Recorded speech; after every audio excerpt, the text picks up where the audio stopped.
Naruto bro தனியா புலம்ப ஆரம்பிச்சிட்டாரு. என்னையெல்லாம் ரிவைவ் பண்ணாதீங்க, எனக்கு டென்ஷன் ஆகுது. நான் லைவ் பார்க்க போறேன்.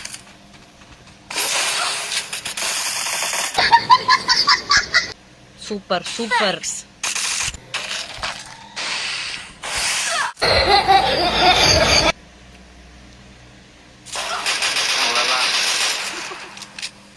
ஏறி வரட்டுமே.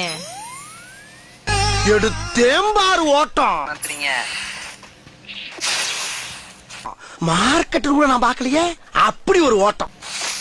பேர் பண்ணிக்கலாம். வெஸ்ட் நம்ம ட்ரெஸ் வெஸ்ட் பரிதாபுரிய அப்படி ஓடியும் ஷார்ட் ரூட்ல வந்து விட்டாம்பார் வளாவல கத்தி இங்கிட்டு வந்துருச்சு. புரிய நிலைமையில இருக்குது. உடைங்க எல்லாம் செத்துருவோம். என்னைய கொல்றதுலாம் உனங்களுக்கு அப்படி என்ன சந்தோஷம்னே தெரியல. அப்புறம் என்னாச்சு? அவ்வளவுதான் காய்ஸ்.